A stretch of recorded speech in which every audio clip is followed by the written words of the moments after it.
mana sande. Ora mana mana sakare ya korobo sandere ya bashakeri ya mandara ya basakere baba baba baba baba baba shanderi ya korobo sandere baba baba baba.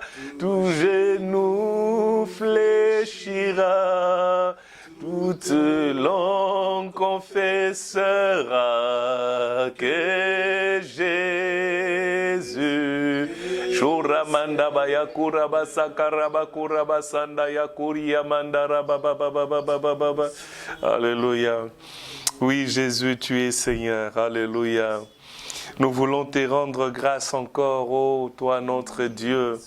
Toi qui nous donnes ce privilège merveilleux de nous retrouver encore ce dimanche dans ta présence. Merci pour ton amour, merci pour ta fidélité, merci pour ta grâce, merci pour ton onction sainte, Seigneur. Et merci, Seigneur mon Dieu, de ce que tu nous as donné, le mouvement et l'être encore ce matin. Que tout l'honneur et toute la gloire te reviennent en cette semaine ou en ce dimanche pascal où nous sommes encore en train de te célébrer, Seigneur, pour ce que tu as accompli à la croix. Nous prions, Seigneur mon Dieu, que tu nous aides à comprendre véritablement les acquis de la croix et nous l'appliquer, que nous puissions nous l'appliquer dans nos vies, que toute la gloire te revienne. Béni sois-tu et bénis ta parole, Seigneur, au nom puissant et glorieux de Jésus-Christ, notre Sauveur et notre Seigneur. Amen. Gloire à Dieu, peuple de Dieu, shalom, nous bénissons le nom du Seigneur notre Dieu pour cette merveilleuse grâce. Aujourd'hui, le dimanche pascal, le dimanche où nous célébrons encore la victoire acquise à la croix il y a plus de 2000 ans par notre Seigneur et Sauveur Jésus-Christ. Aujourd'hui, nous pouvons crier victoire malgré les temps, malgré les circonstances, malgré tout ce que nous pourrons être en train de traverser. Nous ne pouvons que crier victoire parce que bien avant que ces choses ne nous atteignent, Jésus avait déjà vaincu à la croix de Golgotha. Alors, joyeuse fête de Pâques chez vous, que l'amour et la grâce du Seigneur abondent dans vos cœurs et qu'au travers de ce message que nous voulons donner tout à l'heure, que le Saint-Esprit vous touche encore et vous transforme dans vos vies au nom de Jésus-Christ. Amen. Gloire à Dieu. Alors nous allons relire le texte que nous avons lu la fois passée lorsque nous parlions encore de l'Église au pied de la croix. Aujourd'hui nous voulons continuer dans ce même sens avec un sous-thème que je vais annoncer tout à l'heure, l'Église au pied de la croix. Et je vous convie à lire avec moi dans la première épître de Paul aux Corinthiens, le chapitre 11, le verset 23 à 24. Et nous lirons également Ésaïe 53, le verset 10, juste la partie A. 1 Corinthiens chapitre 11, verset 23 à 24, nous lisons pour la gloire du Seigneur. Car j'ai reçu du Seigneur ce que je vous ai enseigné. C'est que le Seigneur Jésus, dans la nuit où il fut livré, prit du pain et après avoir rendu grâce, le rompit et dit: ceci est mon corps qui est rompu pour vous. J'ai souligné cela dans ma tablette. Ceci est mon corps qui est rompu pour vous. Faites ceci en mémoire de moi. Et dans Ésaïe chapitre 53, le verset 10, la partie A, les lecteurs de la Bible, vous l'avez déjà deviné, il est dit: il a plu à l'Éternel de le briser par la souffrance. Il a plu à l'Éternel de le briser par la souffrance. Alors, l'Église au pied de la croix, c'est cela notre sujet depuis le dimanche passé, mais ce matin, j'ai à cœur de vous parler avec un sous-thème que j'ai intitulé « Le brisement, un passage obligé pour l'Église ». Le brisement, un passage obligé pour l'Église. Comme vous l'avez constaté, nous avons lu cela dans le contexte où l'apôtre Paul était en train de rappeler le dernier repas du Seigneur, ce dernier souper que Jésus a eu avec ce disciple, n'est-ce pas? Cette Pâque qu'il a mangé ensemble avec ce disciple au cours de ce repas, il avait pris le pain comme nous l'avons lu tout à l'heure. Il a rendu grâce à Dieu, le rompit et dit, après avoir donné à ce disciple, que ceci est mon corps qui est rompu pour vous. En d'autres termes, ceci est mon corps qui est brisé. Vous voyez, rompu veut dire brisé pour vous.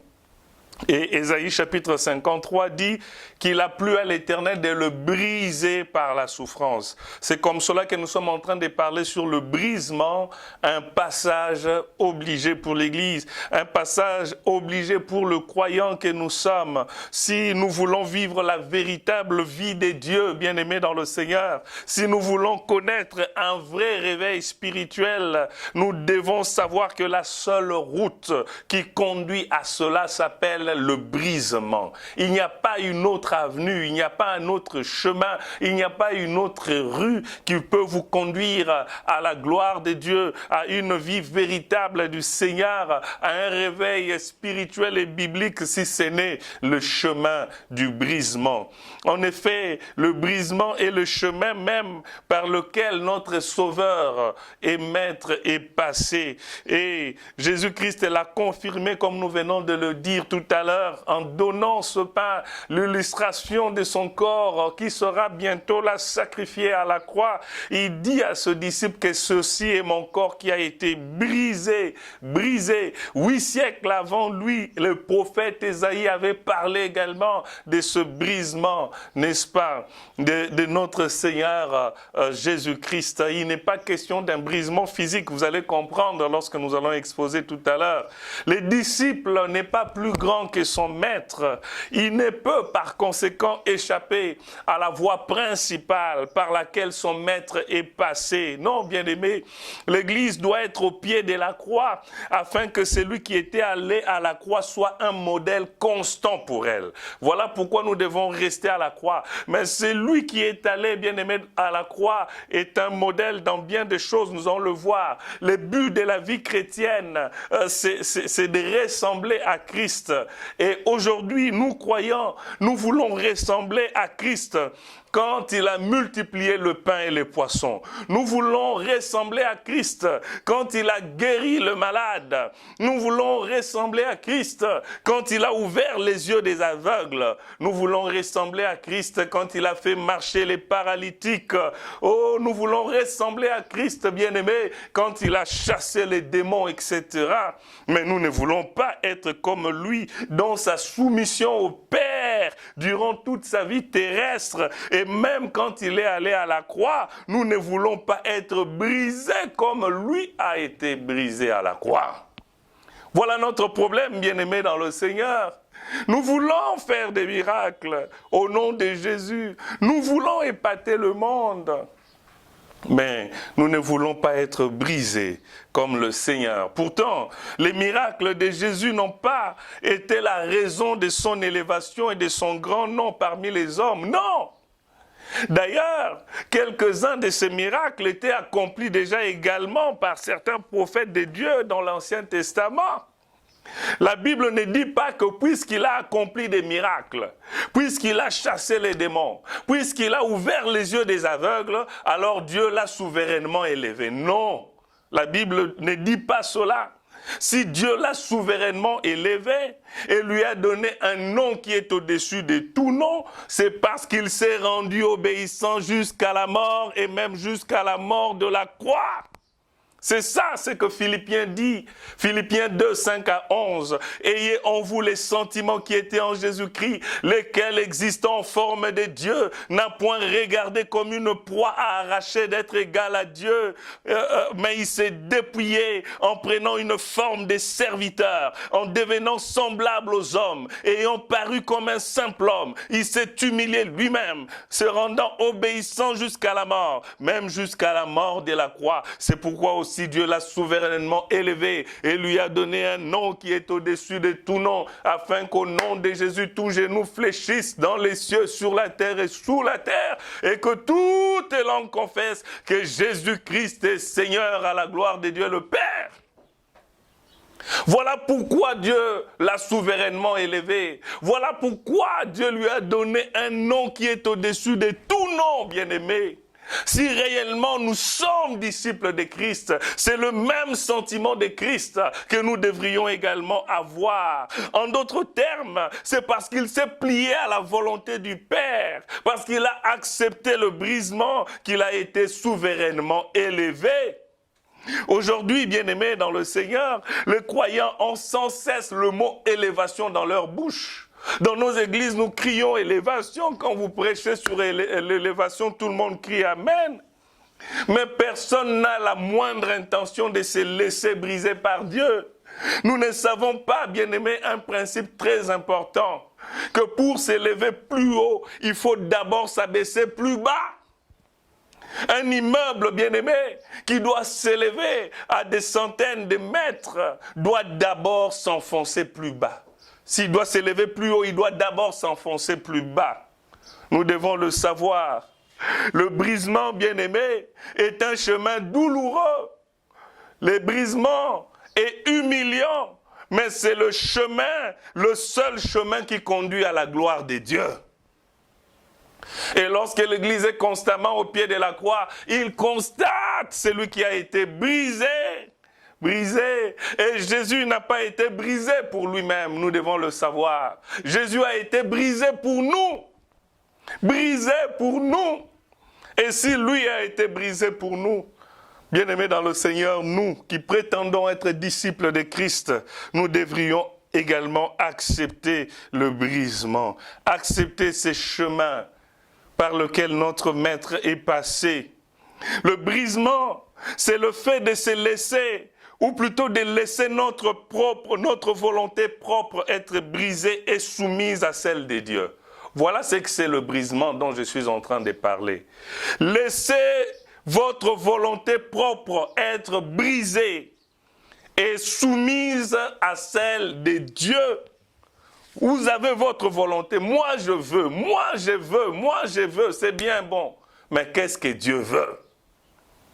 Et quand nous sommes prêts à laisser ce que moi, je veux, notre moi de côté, accepter ce que Dieu veut, voilà accepter le brisement.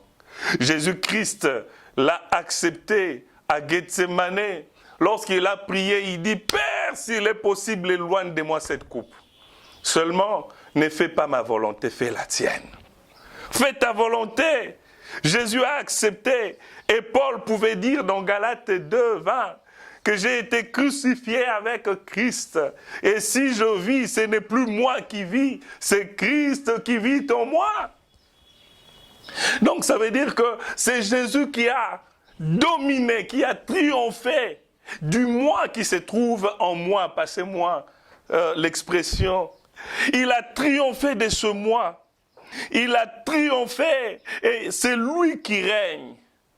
Bien-aimé, contrairement à Paul, moi je pense que le croyant d'aujourd'hui, ou certains croyants d'aujourd'hui, lorsqu'ils citent ces versets avec Paul, en tout cas en toute sincérité, ils devaient dire, si je vis, c'est moi et le Christ qui vivons ensemble. Parce que c'est ce que nous voyons, bien-aimés, cette double personnalité. Beaucoup ne sont pas encore morts. Voilà pourquoi nous avons des problèmes à l'église. C'est ça notre problème. Nous voulons vivre ensemble avec Jésus. Non! Nous devons mourir et laisser Christ croître en nous. Notre plus grand problème aujourd'hui, c'est que nous voulons que le Seigneur se révèle à nous, alors que notre moi n'est pas brisé. Notre moi se justifie. Notre moi se défend, il défend ses droits. Notre moi fait sa propre volonté. Notre moi recherche sa propre gloire. Mais le brisement, c'est lorsque ce moi se soumet à la volonté de Dieu, lorsqu'il admet ses fautes, lorsqu'il abandonne sa volonté propre et ses droits et renonce à sa propre gloire afin que Jésus le possède et soit tout en lui. Être brisé, c'est mourir à soi-même par rapport à tout ce que nous venons de citer là. Aujourd'hui, nous célébrons Pâques, une grande fête, une grande victoire. Mais cette victoire n'aurait pas été possible si quelqu'un n'avait pas accepté le brisement. Si Jésus n'avait pas accepté le brisement, et si l'Église est au pied de la croix, alors son modèle constant, c'est le Seigneur Jésus. Il doit accepter les brisements. Les brisements, bien-aimés dans le Seigneur, vous devez le savoir, est à la fois l'œuvre de Dieu et la nôtre aussi. Ça veut dire quoi? Ça veut dire que le Seigneur exercera une pression sur nous, parce qu'il veut nous briser. Mais notre part de responsabilité est d'accepter cette pression-là. Ce n'est pas de résister. Si nous résistons, alors nous gardons notre moi orgueilleux. Dieu ne nous imposera pas. Il viendra, il y aura des situations, il y aura des événements qui vont nous amener à reconnaître que nous ne sommes rien. Vous voyez un peu comme dans le contexte actuel, on se rend compte, tout le monde, même les grands, entre guillemets, de ce monde, se rendent compte qu'ils ne valent rien. Leur argent ne vaut rien du tout. Il faudrait que nous acceptions. Donc il y aura des événements comme cela. Il y aura des situations qui vont nous amener à reconnaître que seul Dieu mérite l'adoration. Mais si nous résistons à cela, alors nous ne laisserons pas à Dieu la possibilité de nous donner la forme qu'il faut. Vous voyez un peu? Dieu nous mettra dans des conditions, dans des situations où nous devons écouter. Regardez le roi Josias, qui avait un cœur disposé à chercher Dieu. Un jour, il a donné l'ordre que l'on réhabilite le temple. Et en réparant le temple, le sacrificateur tombe sur le livre de la loi. Après sa lecture, le roi comprend les degrés d'égarement de la nation. Et qu'est-ce qui se passe? Il va manifester une attitude qui démontre qu'il s'est plié à la volonté de Dieu. Et à cause de sa soumission, Dieu va l'exempter des terribles jugements qui allaient s'abattre sur le pays. Mais que ne voyons-nous pas aujourd'hui à l'Église? Les croyants d'aujourd'hui n'aiment pas les prédicateurs qui mettent le doigt dans leur vrai problème, qui est le péché. Ils détestent les remarques. Quand vous leur dites qu'ils sont dans l'erreur, ils pensent à leurs titres académiques. Vous voyez, moi je suis docteur, pourquoi il peut me parler comme ça? Moi je suis ceci, moi je suis cela, je suis professeur, pourquoi il me parle comme cela? Lorsqu'on leur prêche la vérité, ils pensent à leur âge. Vous voyez? Mais pourquoi ils nous parlent comme ça? Ils pensent à leur nombre d'années dans l'Église. Ils pensent au service qu'ils ont rendu déjà à Dieu. Ils pensent au nombre de prédications qu'ils ont eu à apporter, qui avaient suscité même des amens. Vous voyez? Alors à cause de tout cela, ils n'accepteront jamais des remarques. Pourquoi? Parce que moi je suis, lui il me parle. Moi je suis, toi tu es qui? L'apôtre Pierre, c'est lui-même à qui le Seigneur a dit « paie mes brebis ». Il a reçu même des remarques. Il a été ramené sur le droit chemin par Paul. Et il n'a pas gardé rancune. Mais aujourd'hui, si vous voulez avoir des problèmes avec certaines gens, il faudrait le faire des remarques. Parce qu'ils n'acceptent pas. Tu sais pourquoi tu n'acceptes pas? Tout simplement parce qu'il y a encore le moi qui domine en toi. Tu prétends qu'on ne devait pas te faire ces genres de remarques, qu'on ne devait pas te prêcher de cette manière. C'est tout simplement le moi. Aujourd'hui, lorsque vous prêchez en citant le péché dans lequel les gens se retrouvent, ils n'acceptent pas, ils vous critiquent, ils rejettent cette parole. Paul avait raison de dire que lorsque vous vous assemblez, au lieu de devenir meilleur, vous devenez pire. Aujourd'hui, plus les gens s'assemblent dans des églises, ils deviennent pires. Ils écoutent la parole de Dieu, mais c'est comme s'ils s'enfoncent plus dans le mal.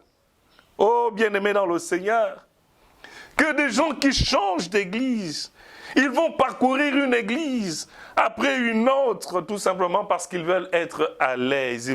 Ils veulent qu'on leur mette à l'aise. Vous pouvez tout faire, prêcher tout, mais notre vie de péché, n'y touchez pas. Vous voyez? Pourquoi? Parce qu'ils veulent vivre comme cela. C'est ma vie privée. C'est moi, c'est moi. C'est ce moi-là qui doit être brisé. C'est ce qui doit être brisé. Aujourd'hui, nous regardons plus à nos fonctions, à nos titres à l'église, plutôt qu'à notre qualité, nature d'enfant de Dieu. Cela ne compte plus. Aujourd'hui, bien-aimés dans le Seigneur, c'est notre moi qui sert le Seigneur. C'est notre moi qui s'efforce à obéir à Dieu. C'est-à-dire, nous ne sommes pas morts. Nous voulons garder ce que nous avons toujours été, mais nous efforcer d'obéir à Dieu. C'est impossible. C'est impossible. Comme disait un homme, la vie chrétienne, ce n'est pas une vie difficile, mais c'est une vie impossible dans le sens où tu dois vivre la vie d'une autre personne. C'est-à-dire la vie de Jésus, c'est ce que tu dois vivre. C'est celle que tu dois vivre. Mais avec l'aide de Dieu, en s'appuyant sur le Seigneur, en acceptant le brisement, alors tu y arriveras, nous y arriverons. Mais quand nous, en tant qu'individus, nous voulons ajouter en nous la vie, ça n'existe pas, non. Il faut mourir quant à soi-même et laisser Christ vivre, évoluer en nous. Voilà pourquoi, bien-aimé, puisque c'est le moi qui est là, l'irritation, l'envie, la rancune, les critiques, les inquiétudes, etc., sont toujours en permanence dans nos cœurs. Pourquoi? Parce que le moi est présent. Cela provient de notre moi. Voilà pourquoi nous ne vivons pas régulièrement la puissance de Dieu. Tout simplement parce qu'il veut. Nous voulons qu'il agisse comme nous voulons et non comme lui veut. Beaucoup de nos projets ont de la peine à se réaliser parce que c'est notre moi qui le veut et non le Saint-Esprit qui l'inspire. Vous demandez, bien-aimés dans le Seigneur, et vous ne recevez pas parce que vous demandez mal.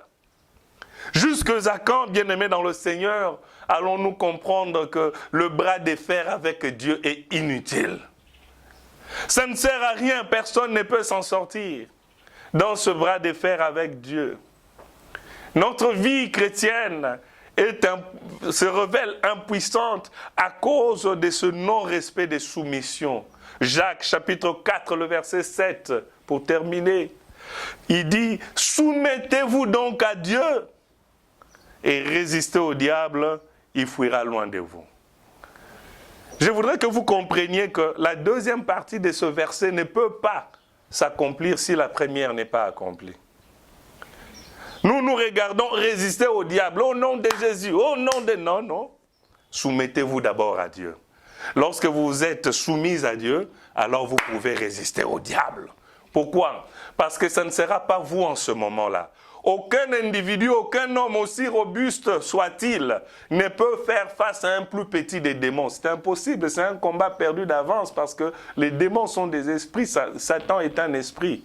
Mais Christ en nous, l'espérance de la gloire. Christ en nous, l'espérance de la victoire. Avec Christ, nous avons gagné avant de combattre. Mais soumettez-vous d'abord à lui. C'est quand nous nous soumettons à lui que nous pourrons résister au diable, que nous pourrons être forts, que nous pourrons sortir gagnants de ce combat. Que Dieu vous bénisse. Nous allons prier. Merci Jésus. Oh Jésus, nous nous approchons encore de toi, Seigneur, après cette parole où tu nous apprends que le brisement est le passage obligé. Ton Église recherche de grandes choses. Les croyants chaque jour dans des assemblées demandent des grandes choses. Mais ces grandes choses ne peuvent être possibles que dans la mesure où nous sommes soumis à toi, dans la mesure où nous sommes brisés, nous avons accepté le brisement. Seigneur, aide-nous, ô Dieu, à comprendre cela, que le bras de fer avec toi est un combat perdu d'avance. Seigneur, donne-nous de voir le moi qui est caché en nous. C'est moi qui est caché en nous. Nous pensons être dans le bon, nous pensons faire de bonnes choses, mais nous ne le faisons pas pour toi, nous le faisons pour nous-mêmes. Aide-nous à revenir, Seigneur, dans ta volonté. Brise-nous. Oui, ensemble avec le psalamiste qui a dit, sonde-moi et connais mon cœur. Regarde si je suis sur la bonne voie et ramène-moi sur la voie de la vérité. Que cette parole, Seigneur, reste dans nos cœurs et qu'elle travaille pour accomplir sa mission. Au nom de Jésus-Christ. Merci, Seigneur. Amen. Gloire à Dieu, que le Seigneur vous bénisse une fois de plus. Joyeuse fête des Pâques et nous allons nous revoir très bientôt par la grâce de Dieu. Que Dieu vous bénisse. Amen.